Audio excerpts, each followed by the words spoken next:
Think your wrists can't grow? Be honest. Have you ever looked at your wrists and thought, no matter what I do, these will always stay small?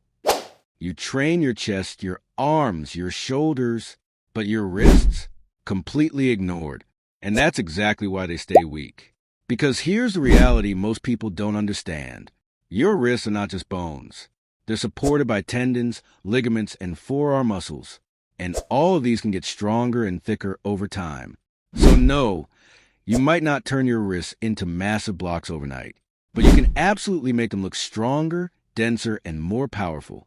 And in this video, I'll show you exactly how to do that. Let's start with something simple, but very powerful. Knuckle push-ups. This is an old-school method used by boxers, not for looks, but for building real wrist strength. When you do push-ups on your palms, your wrists are slightly relaxed. But when you switch to your knuckles, your wrists are forced to stay straight and stable under your full body weight. That constant pressure builds joint strength, stability, and durability. At first, it might feel uncomfortable. That's normal. Start on a soft surface if needed. Keep your wrists straight and focus on control. Now, if you really want to push this further, finger push-ups. This is where things get serious.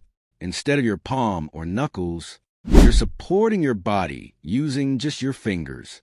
This creates insane tension, not only in your fingers, but directly into your wrists and forearms. If you can't do a full finger push-up, no problem. Start with wall-supported finger push-ups, then knee variations, and slowly build your strength. Even holding that position for a few seconds is enough in the beginning. This is not just exercise. This is foundation building. Now let's move to one of the most effective, yet most ignored, exercises. Dead hangs. It looks simple, just hanging from a bar, but don't underestimate it. When you hang, your entire body weight is pulling down, and your wrist grip and forearms are forced to resist that force. That constant load builds strength where it actually matters. Now here's where most people stop.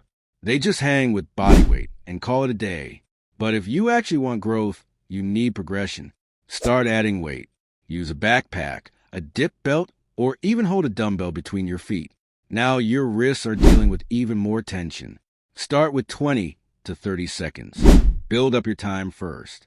Then slowly increase the weight. Over time, your body adapts, your grip tightens, your forearms grow, and your wrist becomes stronger and thicker. Now, let's directly target the muscles that support your wrists. Wrist curls and reverse wrist curls. This is where most beginners either rush or do it completely wrong. Sit down, rest your forearms on your thighs or bench, and let your wrists move freely. For wrist curls, palms facing up.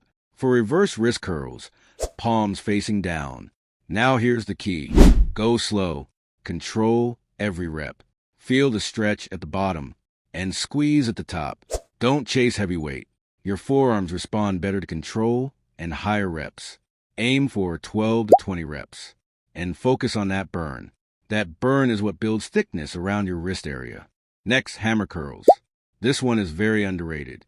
Most people only do regular bicep curls, which mainly target the biceps. But hammer curls hit a muscle called the brachioradialis. This muscle runs along your forearm and connects close to your wrist. When it develops, your entire lower arm starts looking thicker, especially near the wrist. Use a neutral grip, keep your elbows stable, and avoid swinging the weights. Control is everything here. Now let's talk about something most people completely ignore. Grip strength. If your grip is weak, your wrists will always lag behind because your wrists are constantly involved whenever you hold something heavy. So improving your grip directly improves your wrist strength. You can use hand grippers, do plate pinches, or simply hold heavy dumbbells for as long as possible. Even farmers' carries work great. Pick up something heavy and just walk. Simple, but extremely effective. Now, before you expect crazy transformation, understand this. Your wrist size is partly genetic. Your bone structure won't magically change. But that doesn't mean you're stuck. Because what you can change is your tendon strength, your joint stability, and your forearm size. And when all of these improve together, your wrists automatically look thicker, stronger, and more powerful. So stop ignoring them. Start training your wrists like they actually matter. Add knuckle push-ups. Progress into finger push-ups. Include weighted dead hangs. And support everything with curls, hammer work, and grip training. Stay consistent. Don't rush. And give it time. Because real strength takes time to build. If you found this useful, make sure to like the video and subscribe for more simple and effective fitness content. And if you want a complete wrist and forearm workout plan, drop a comment below. I'll see you in the next one. Flex biceps.